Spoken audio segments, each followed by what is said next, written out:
Ok. Voilà ça. Voilà. Regarde alors si tu... Coucou mes bijoux, j'espère vous porter bien. Moi, je vais bien. Tous, j'espère aussi. Ben, je vais bien, mais tu as changé de sujet en fait. Vas-y, qu'est-ce que tu fouilles dans mon téléphone? On va parler de la gestion du téléphone dans les couples. Restez Non. scotchés.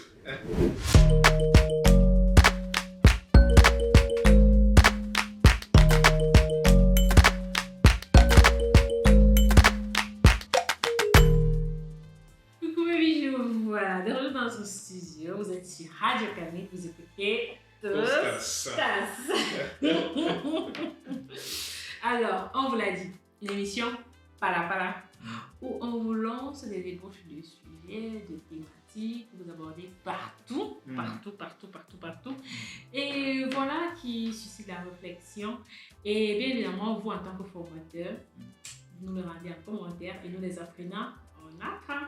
Alors n'hésitez surtout pas à vous abonner, activer la cloche de notification, liker, surtout si vous avez aimé, partager. Nous aimons bien avoir notre communauté un peu plus grande chaque jour. Ils sont nombreux à nous rejoindre. Effectivement, t'as vu? Vraiment merci. Merci à vous tous qui nous soutenez. Merci vraiment de croire en nous. En réalité, tu ne vas pas me faire dormir des idées. Qu'est-ce que tu fouillais dans mon téléphone? Moi, si là. Je suis en train de tester. Moi, j'étais en train de me préparer Je suis en train de tester. Tu m'envoies tes yeux. Et après, tu me fais savoir que tu me prends pour cobaye pour l'émission. Ah, moi, je regardais rien. Justement, moi, j'étais juste en train de voir si tu es prêt pour l'émission. Moi, je regarde quoi dans le téléphone? Je vais leur dire. On regarde quoi dans le téléphone? La vérité, c'est elle a été surprise elle-même par un comportement qu'elle fait tout le temps. Elle a tout le temps cette... je vais dire c'est une maladie à la fin, oui, c'est une maladie. Mais je vois dans ces hommes-là, ils pensent qu'il y a quoi dans le téléphone là qu'on peut même regarder souvent. Parfois même c'est le pédicure qui attire notre attention, ou bien parfois on se soucie, on dit que mais est-ce que même ces ongles sont bien taillés aujourd'hui? Hein? Justement, il faut voir, mes ongles sont plus exposés lorsqu'ils sont...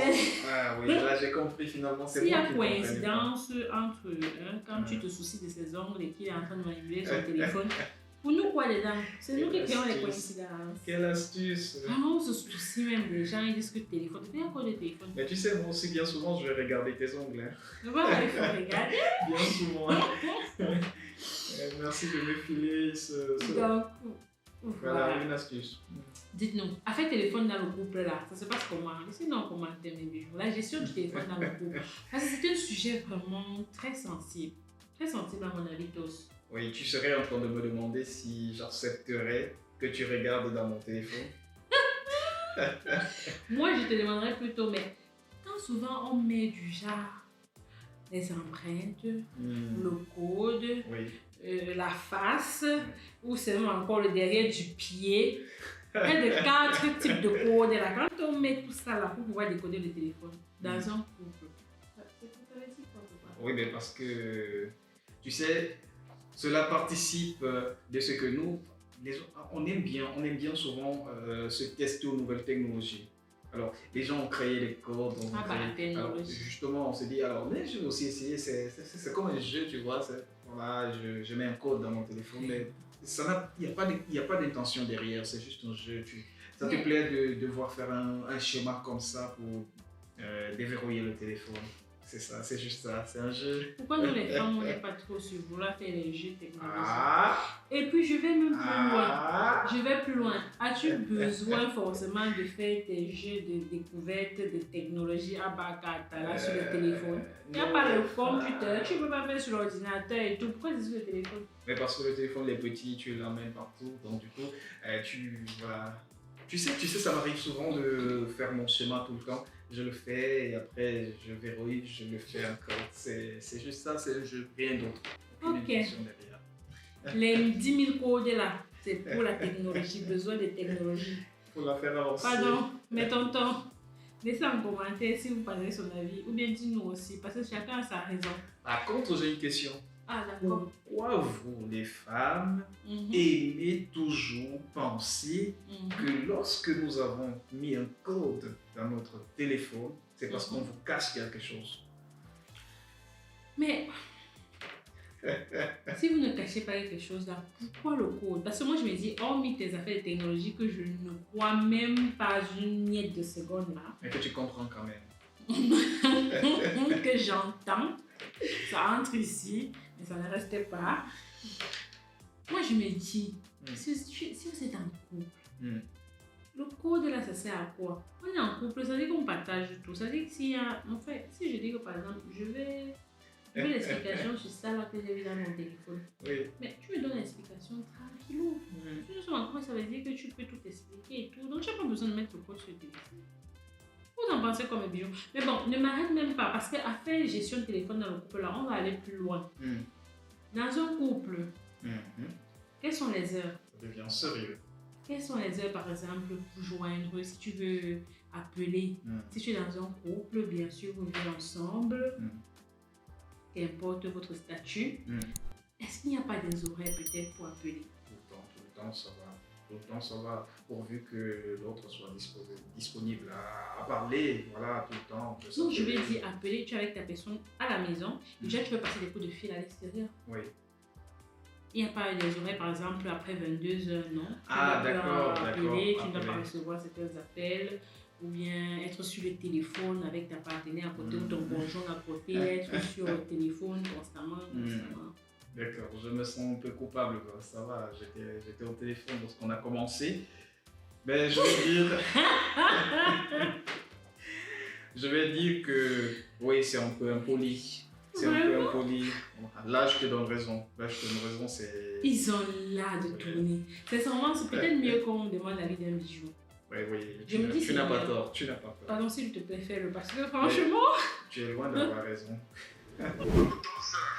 Oui, allô, tonton. Voilà, merci de te prêter à ce jeu. On espère que tu vas bien. Je vais très bien, merci. Et vous-même là-bas en studio? En studio, on va... Voilà, ça pète la forme. Nous allons super bien. Bonsoir, mon tonton. Bonsoir, Tass. Comment tu vas? Je vais bien, merci. Toujours. Alors, aujourd'hui, nous avons dit on va recueillir l'avis d'une personne ressource. Voilà, comme ça, tu es une autre personne ressource en mode décalé sur la question de la gestion du téléphone en couple. Voilà, la petite question pour entrer, c'est... Alors, voilà... Serais-tu prêt à tolérer que ton code soit partagé avec ta conjointe? Oui, le code peut être très bien partagé avec ma conjointe, tu vois. Tout simplement parce que, bon, voilà, si le couple, comme j'aime bien souvent le dire, a vraiment confiance en soi, tu vois un peu, non, devrait le faire. Mais faisons très attention, tu vois, un peu à cette affaire de code ou bien de mot de passe dans le téléphone, parce que je dirais que le téléphone aussi, c'est vraiment souvent avec ces mots de passe partout, c'est souvent une source même de séparation dans le couple. Il y a beaucoup de couples ici d'ailleurs, parce que je connais, qui se séparent juste pour ça, quoi. D'autres qui se séparent même juste pour incompatibilité d'humeur. Donc, une fois encore, l'affaire des mots de passe cachés que le partenaire ne veut pas partager avec l'autre. Ah oui. Donc, pour ma part, comme je disais, c'est vraiment une grosse source de problème tant qu'il n'y a pas vraiment de confiance, tu vois,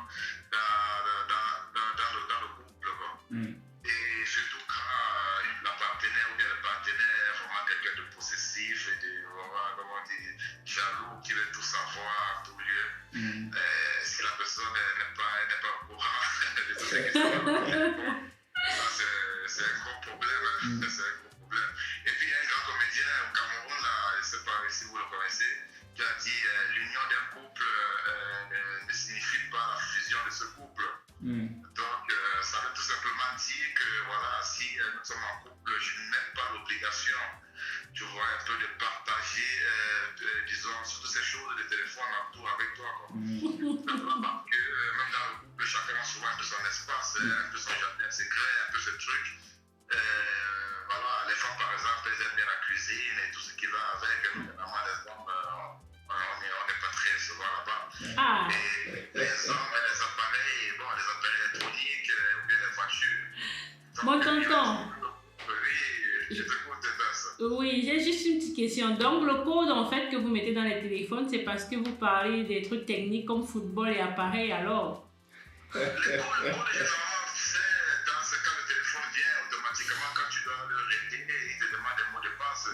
C'est souvent lié, pas forcément au fait que quelqu'un veut chercher quelque chose. Non. C'est souvent lié juste au fait, par exemple, pour des raisons de boulot. Imaginez ça, par exemple, que votre téléphone est tout le temps ouvert et que vous êtes au boulot, vous ne savez pas quelqu'un, par exemple, qui a des mauvaises intentions aussi pour vous. Ça peut être des collègues, ça peut être même des amis. Exactement, exactement. Ah, Alors, d'accord. on peut aussi facilement entrer dans votre téléphone. N'oubliez pas que nous sommes africains.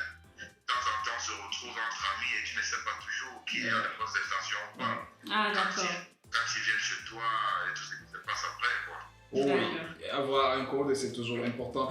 Mais non, la petite question peut-être pour sortir, est-ce qu'en couple, on peut se fixer des heures après lesquelles aucun des conjoints n'est plus autorisé à recevoir des appels? Oui, cette question est relative. Ça dépend. Ça dépend de la nature même de l'appel. Tu vois, si c'est juste des appels, je dirais, pour bavader, juste faire des commentaires, juste pour... Mais non, on a fixé des heures, c'est normal. À une certaine heure, par exemple, le conjoint devrait plus recevoir des appels et des personnes juste pour se divertir, quoi. Mais il doit quand même regarder qui appelle, quoi. Mais il peut regarder qui appelle, et puis automatiquement, même avec le téléphone, il y a les blocages qu'on peut mettre. Avec son téléphone, automatiquement, tu peux mettre un blocage du genre à partir de 2h jusqu'à 7h, je ne reçois aucun appel. Ah, et tu peux d'accord. même dire au téléphone, quels sont les appels du genre, c'est les personnes qui peuvent t'appeler légèrement et le téléphone va sonner. Moi, je le fais avec mon téléphone. Donc, oui, on peut mettre des limites, mais ça va dépendre de la nature de l'appel, des appels du genre. Je n'ai pas de limite. Merci pour cette autre contribution. Voilà, on espère toujours compter sur toi lorsque on aura un autre sujet. Voilà. Merci mon tonton et excellente soirée à toi. Merci. Bonne continuation, merci. Merci, Bye. au revoir. Merci. Voilà. Donc, je suis très d'accord avec lui. ouais, je savais. Solidarité masculine oblige. Voilà mes bijoux. Donc, apparemment, c'est juste parce que le téléphone vient avec les configurations du genre, on demande le mot de passe, on veut parler ballon entre nous, on doit parler automobile. En tout cas, tout ce que moi je dis là, non. C'est qu'à fait téléphone là, vraiment c'est une question à prendre avec beaucoup de pincettes. Et pour moi, on est en couple, c'est relax. Ok, je peux bien comprendre que peut-être dans le cadre du travail, il peut y avoir des codes et tout. Mais si ta conjointe demande le code, tu partages l'acte, non? C'est pas ça? Je crois que Dr Ndok est déjà en train de frapper à notre porte. On doit aller le chercher. On doit aller lui ouvrir. Voilà. Et en allant ouvrir, je chute en disant ceci, mes bijoux. Solidarité féminine doit obliger aussi. Comment? Iki, je suis en disant que à la maison là, il faut aussi qu'on partage. Faut pas que les réseaux sociaux là rapprochent ceux qui sont éloignés, éloignent ceux qui sont là proches. Comment? Vous pouvez être deux à la maison, chacun est là-bas sur le téléphone. Ça ne donne pas. Il y a des heures où on est sur le téléphone à côté et on parle projet. C'était tout mes bijoux. C'est pertinent ce qu'elle dit, Dr Ndok. On a tous eu un jour dans la vie où on aime bien être seul. Quoique ça m'arrive tout le temps à moi de vouloir me trouver seul. D'ailleurs, qui d'autre que moi peut souffrir le martyre de mes bêtises, si ce n'est moi-même? Ah oui, si vous saviez combien je m'aime. Je m'aime tellement au point de souvent me manquer à moi-même. Oui, je m'aime. Et si c'était une maladie, j'en souffre et j'en suis fier. Mais j'aime aussi mon téléphone, car il est à moi et fait ma joie. Raison pour laquelle personne ni rien ne peut m'en séparer. C'est d'ailleurs ce que j'avais dit à ma pauvre et tendre mère lorsqu'elle crut pour pouvoir m'en séparer lui trouver un substitut qu'elle nomma Naomi, dont on dit aujourd'hui que je suis l'époux. Pour ceux qui me connaissent, je ne suis pas du genre à tolérer des ménages à trois. Parfois, il m'arrive de rire lorsque Naomi m'invite à un jeu d'intégration qui consisterait à passer une journée l'un avec le téléphone de l'autre. Bien sûr que j'y insère toujours mon mot de passe. Elle ne saura jamais